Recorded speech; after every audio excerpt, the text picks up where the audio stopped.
Olá, gente.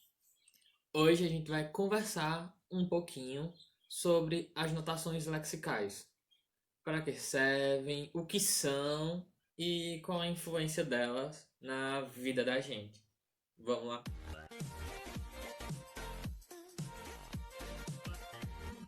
Então, as notações léxicas, elas nos orientam como pronunciar as palavras corretamente. Então, elas vão servir para tentar nos guiar na correta pronúncia das palavras. E se divide em dois grandes grupos: os acentos e os sinais gráficos. Que a gente tem que ter em mente isso, que acento é diferente de sinal gráfico. Porque, por exemplo, como acento, a gente tem três.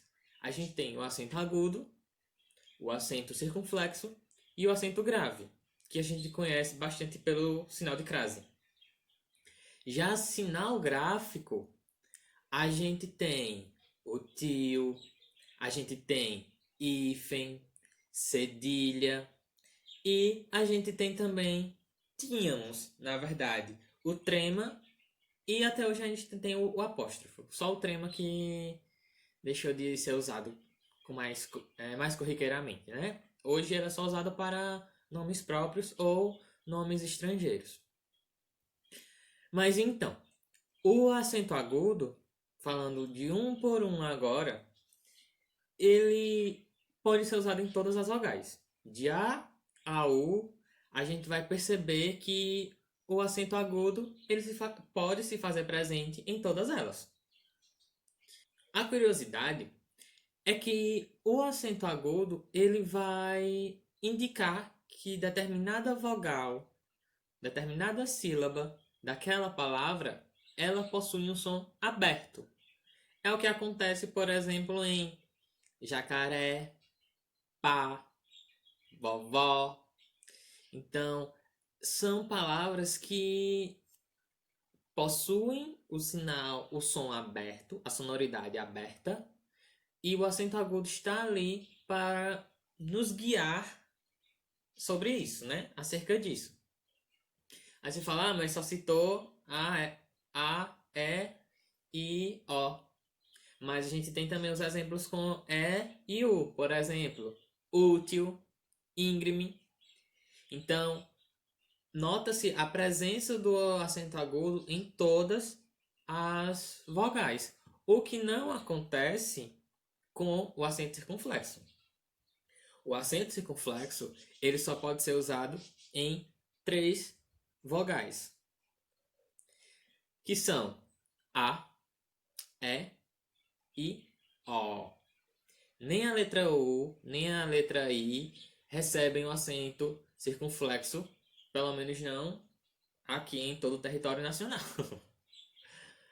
Porque a letra U e a letra I, por si só, elas já expressam certa sonoridade mais fechada. Então, para as letras A, E e O, elas precisam desse acento circunflexo para indicar essa sonoridade um pouco mais. Observem, A e A são diferentes. Quando eu falo A, eu estou usando o acento agudo. Quando eu falo A, eu estou usando o acento circunflexo. E quando eu falo an, já é o tio, que a gente vai ver um pouquinho mais pra frente. Mas eu só queria que vocês observassem essa relação de sonoridade entre o aberto, o fechado e o nasal. Mais alguns exemplos de palavras com acento circunflexo a gente pode ter, por exemplo, lâmpada, ônibus, efêmero e várias outras. Mas vamos seguindo. O acento grave. Como eu disse logo no início, o acento grave é aquele que a gente conhece por crase. E como é que seria essa crase? Eu vou explicar aqui bem resumidamente, bem superficial e grosseiramente, porque só a crase em si, ela daria outro vídeo muito mais longo do que esse daqui, falando só dela. Então, basicamente, o que é que dá origem à crase? é a junção de uma preposição e de um artigo. Então, se eu tenho, por exemplo, a mais a, aí dá o resulta no a craseado. Como, por exemplo, nas frases. Fui à feira. Então, fui à feira. Eu fui para a feira. Serve também, é uma boa. Fui para a feira, fui à feira. Vou à escola. Então, vou para a escola. Então, vou à escola. O a craseado. Então, sempre que você também puder substituir o para, a e a próxima palavra for uma palavra feminina, então a gente pode colocar um a craseado.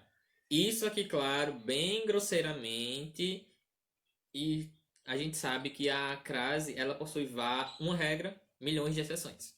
Mas aqui é como se fosse a regra geral.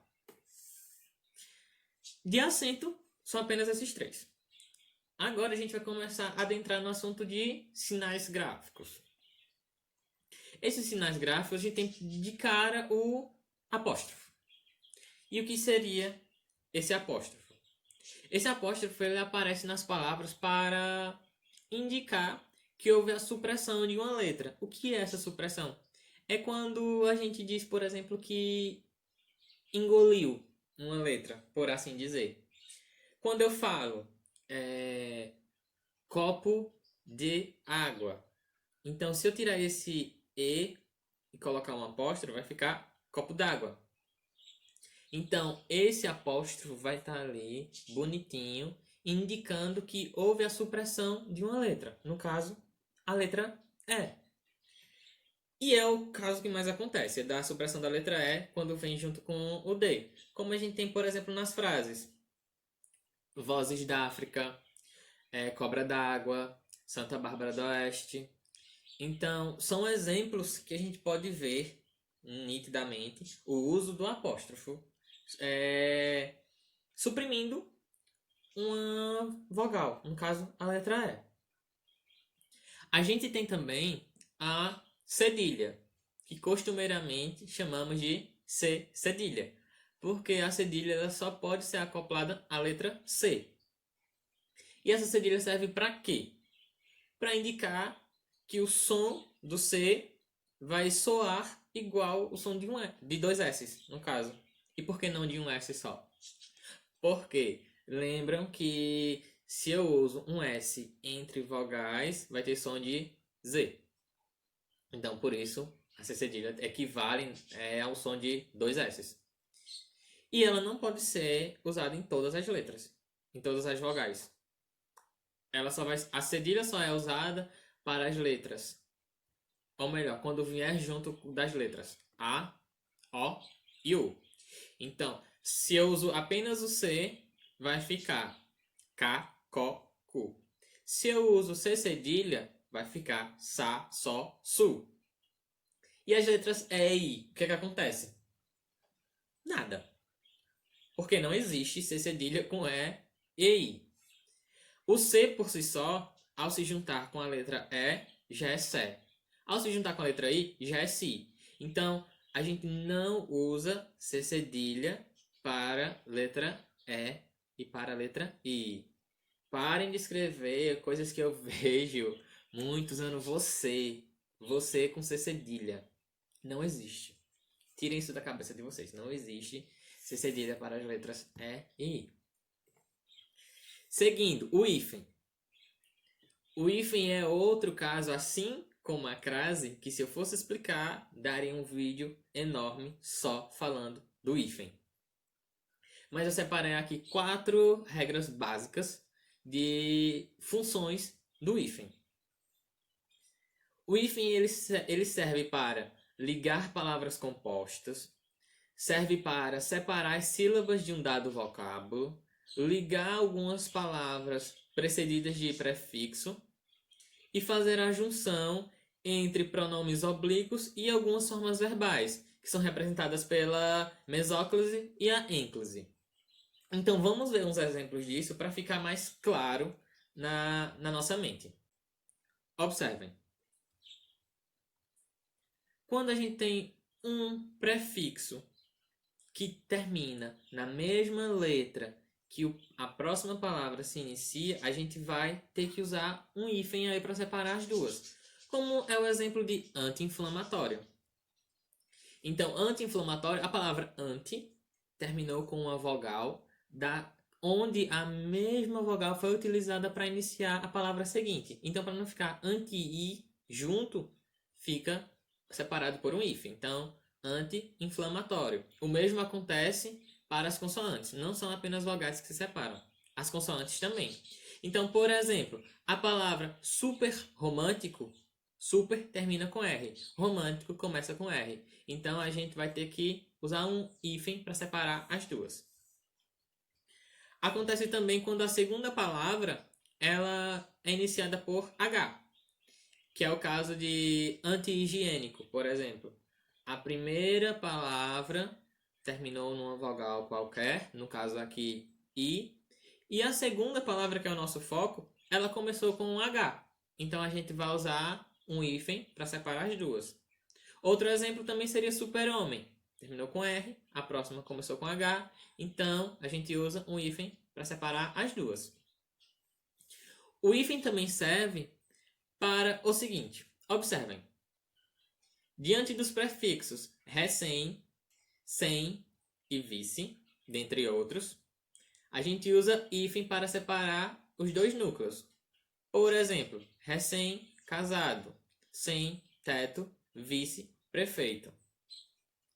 Então, quando tem esses prefixos, a gente vai ter que obrigatoriamente usar o hífen. E por fim, é a questão dos verbos de mesóclise e ênclise. E o que seriam isso? A gente usa o hífen nesses verbos quando a gente vai falar, por exemplo, amá-lo, amar-te-ei, dar-te-ei. São exemplos de mesóclise e ênclise que a gente tem no nosso vocabulário português. Quando a gente fala, vá buscá-lo, você deve amá-lo.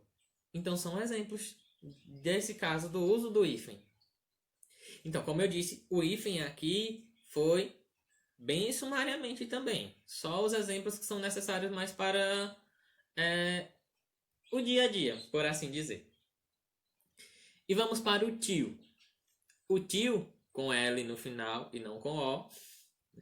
Nesse caso, é com L, viu? Com O é o irmão da nossa mãe ou do nosso pai.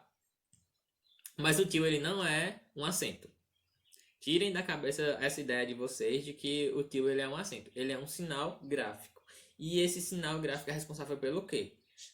Por indicar a nasalização. Lembra? Lá no início do vídeo eu falei da nasalização de uma palavra. Que o que era A vira AN. Que a gente, se pressionar aqui o nariz, AN. A gente não consegue falar direito.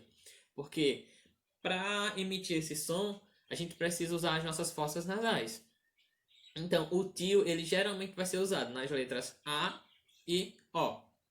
Para formar as palavras, por exemplo, sã, sabão, coração. Então, tudo que termina com ão, a gente usa o tio. E por fim, é o trema. Mas como eu já havia dito, o trema ele só permanece em nomes estrangeiros ou nomes próprios. Então, não tem necessidade de a gente se ater muito a ele aqui. Por hoje é só e até a próxima.